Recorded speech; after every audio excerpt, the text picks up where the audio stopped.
पुरुषाय विद्महे वक्रतुण्डाय धीमहि तन्नो दन्ति प्रचोदयात्। वक्रतुण्ड महाकाय सूर्यकोटि सम्प्रभं निर्विघ्नं कुरु मे देव सर्वकार्येषु सर्वदा। ओम शुक्राय नमः। नमस्कार बন্ধুসকল, মোৰ ইউটিউব চেনেল এষ্ট্ৰচৰবলৈ সকলোকে স্বাগতম জনাইছো। আৰু মই এটা বিশেষ ভিডিঅ' লৈ আহিছো, আপোনালোকৰ দৰকাৰী ভিডিঅ'। মই আজি বিষ ৰাশিৰ জুলাই মাহটো কেনেকুৱাকৈ যাব তাৰ বিষয়ে কিছু চমুকৈ আলোচনা কৰিম। যেটো যোৱা মাহত দিয়া কিছু অসুবিধাৰ কাৰণে দিয়া নহল, গতিকে আৰু এটা কথা, ৰাশিৰ যেটো অধিপতি শুক্ৰ যেটো আপোনালোকৰ ধনস্থানত আছে, এতিয়া চাওঁ ধনস্থানত শুক্ৰ আছে আৰু বৃহস্পতি আছে আপোনাৰ ৰাশিতে, তৃতীয়ত আছে বুধ, পঞ্চমত আছে কেতু, দ্বাদশত আছে মংগল আৰু চন্দ্ৰ, একাদশত আছে ৰাহু, দশমত আছে শনি। এইকেইটা গ্ৰহৰে আপোনাৰ ৰাশিটো মাহৰ আৰম্ভণিতে আৰম্ভ হৈছে। গতিকে গোটেই মাহটো কেনেকুৱা যাব আপোনাৰ, মই তাৰ বিষয়ে চমুকৈ কৈ দিম, যিমান পাৰোঁ মই ছুটি কৰিম। ৰাশিৰ অধিপতি হৈছে আপোনাৰ শুক্ৰ, আৰু শুক্ৰ যদি আমি চাওঁ আপোনাৰ ধনস্থানত, গতিকে ৰাশিৰ অধিপতি যেতিয়া ধনস্থানত থাকে তেতিয়া কিন্তু কিছু শুভফলে প্ৰদান কৰে, আৰু ধন টকা পইচাৰ ক্ষেত্ৰত আপোনাৰ অতি শুভ গোটেই মাহটোৰ কাৰণে। আৰু যদি চাওঁ আমি ষষ্ঠ অধিপতি, যিহেতু ষষ্ঠ অধিপতি কিছু মাৰক গ্ৰহ হিচাপে আপোনাৰ ধনস্থানত, আৰু মাৰক স্থান বুলি কয়, মাৰক গ্ৰহ যেতিয়া মাৰক স্থানত থাকে তেতিয়া কিন্তু শুভফল প্ৰদান কৰে। গতিকে আপোনাৰ স্বাস্থ্যৰ অধিপতি হিচাপে যদি চোৱা যায় ধনস্থানতে আছে, আৰু আপোনাৰ ৰাশিতে বহি আছে বৃহস্পতি। এতিয়া আমি চাওঁ ৰাশিত বৃহস্পতি থাকিলে স্বাস্থ্যৰ ক্ষেত্ৰত বহুত শুভ নহয়। বৃহস্পতিয়ে কিন্তু যদি আপোনাৰ ৰাশিত মানে জন্ম ৰাশিত বা জন্মচক্ৰত যদি বৃহস্পতি থাকে তেতিয়া কিন্তু অতি শুভ। যিসকলৰ জন্মচক্ৰত বৃহস্পতি আছে তেওঁলোকৰ কাৰণে কিন্তু শুভ, তেওঁলোকক কিন্তু শুভ ফল প্ৰদান কৰিব। যিসকলৰ জাতক জাতিকাসকলৰ ৰাশিত বৃহস্পতি নাই, ভাল ঠাইত বৃহস্পতি বহি আছে, তেওঁলোকৰ কিন্তু শুভ ফল নহয়, অশুভ ফল প্ৰদান কৰিব। দুখ চিন্তা ভাৱনা, গাৰ বিষ, বেমাৰ আজাৰ, সৰু সুৰা আফিলে মাৰি বুলি কয় বৃহস্পতিয়ে, যদিও গুৰু, গতিকে কিছু ক্ষেত্ৰত অশুভ। স্বাস্থ্যৰ কাৰণে ধনস্থান অতি শুভ। এতিয়া চাওঁ আমি ভাতৃস্থানৰ অধিপতি হৈছে বুধ, চন্দ্ৰ আছে আপোনালোকৰ দ্বাদশত, আৰু দ্বাদশত আছে মংগল।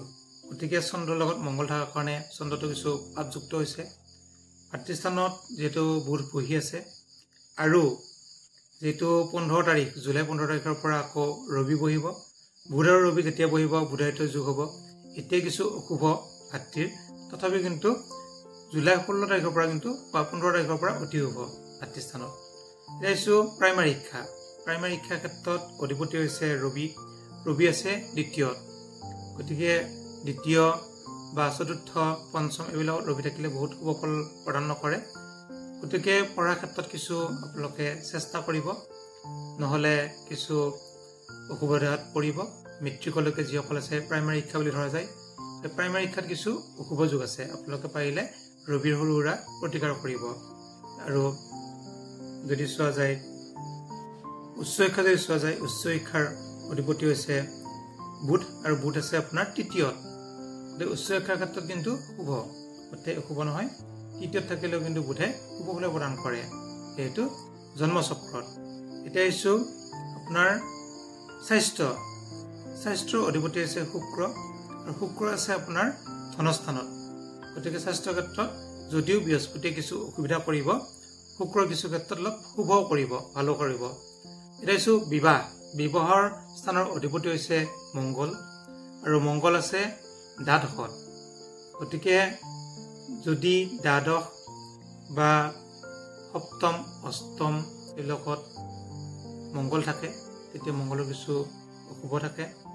গতিকে বিবাহৰ ক্ষেত্ৰত কিছু অশুভ যোগ আছে আপোনালোকৰ, যিসকল বিবাহত আগবাঢ়িছে বা বিবাহৰ কোনো আগবাঢ়িব পৰা নাই, তেওঁলোকে পাৰিলে মংগলৰ কিছু সৰু সুৰা প্ৰতিকাৰ কৰিব, মই ভিডিঅ'টোৰ শেষত কৈ দিম। গতিকে মংগলৰ যদি প্ৰতিকাৰ কৰে তেতিয়া কিন্তু শুভ ফল লাভ কৰিব। এতিয়া আহিছোঁ অষ্টম স্থানৰ অধিপতি হৈছে বৃহস্পতি। বৃহস্পতি আপোনাৰ ৰাশিতে বহি আছে, অষ্টমৰ অধিপতি হয়। সেইকাৰণে বৃহস্পতি কিন্তু শুভ নহয় যেটো আয়ুক স্থানৰ অধিপতি যেতিয়া লগ্নত বহিছে বৃহস্পতি আয়ুক স্থানৰ অধিপতি হৈ লগ্নত বহাৰ কাৰণে অশুভ ফল প্ৰদান কৰি আছে বা প্ৰদান কৰিব এটাইছো ভাগ্য গতিকে আমি যদি চাওঁ ভাগ্যৰ অধিপতি যেটো শনি আৰু শনি আছে কৰ্মস্থানত এনেই যদি আমি চাওঁ শনি দশমত থাকিলে বহুত শুভ ফল প্ৰদান নকৰে কিন্তু শনি স্বগৃহী নিজৰ ঘৰত বহি আছে যেটো নৱমপতি দশমত ভাগ্যাধিপতি যেতিয়া ভাগ্যৰ অধিপতি হৈ কৰ্মস্থানত বহি আছে ভাগ্যটো ভাল কৰিব কৰ্মটো ভাল কৰিব শুভ কৰিব গতিকে আপোনালোকৰ ভাগ্যৰ জৰিয়তে কৰ্ম পোৱা যোগ আছে বহুত কষ্ট নকৰাকৈ কৰ্ম পোৱা যোগ দেখা যায় পাৰিলে আপোনালোকে সোনকালে ইন্টাৰভিউ দিয়ক যেনেকৈ নহওক তেতিয়া কিন্তু আগবাঢ়িব পাৰিব এনে বহি থাকিলে কৰ্ম পোৱা কিন্তু কঠিন হ'ব গতিকে আপোনালোকে আগবাঢ়ক তেতিয়া কিন্তু কৰ্ম পোৱা যোগ আছে যেটো কৰ্ম যোগ আছে কৰ্ম যোগ থাকিলে যেনেকৈ নহওক আগবাঢ়িব পাৰিব এটাইছো ইনকাম যেটো ইনকামৰ অধিপতি হৈছে বৃহস্পতি আৰু বৃহস্পতি বহি আছে আপোনাৰ ৰাশিতে এটা কষ্ট কৰিলে কিন্তু ইনকাম হ'ব কষ্ট নকৰাকৈ কিন্তু ইনকাম হোৱা অলপ টান আছে কঠিন আছে গতিকে কষ্ট কৰক ইনকাম হ'ব কৰ্ম ভাগ্য আৰু ইনকাম অলপ শুভ বুলি ক'ব পাৰি খৰচৰ ঘৰত বহি আছে মংগল আৰু চন্দ্ৰ মংগল যেটো দ্বাদশত বহিলে কিছু অশুভ ফল প্ৰদান কৰে আৰু যেটো স্বগৃহী নিজৰ ঘৰত বহি আছে গতিকে 100% অশুভ নকৰিলেও কিছু ক্ষেত্ৰত কিছু অশুভ ফল প্ৰদান কৰিব মই আগতে কৈছো মংগলটো বহুত শুভ নহয় আৰু যদি আমি চাওঁ মংগল আৰু চন্দ্ৰটো পাপ চন্দ্ৰ হৈছে চন্দ্ৰ যেহেতু আপোনাৰ ভাতৃস্থানৰ অধিপতি আগতে মই কৈছো চন্দ্ৰৰ কিছু প্ৰতিকাৰ কৰিব আপোনালোকে নিৰামিষ ভোজনী দান দিব পাৰে ব্ৰাহ্মণক দিব পাৰে মন্দিৰত দিব পাৰে তেতিয়া কিন্তু আপোনালোকৰ শুভ ফল লাভ কৰিব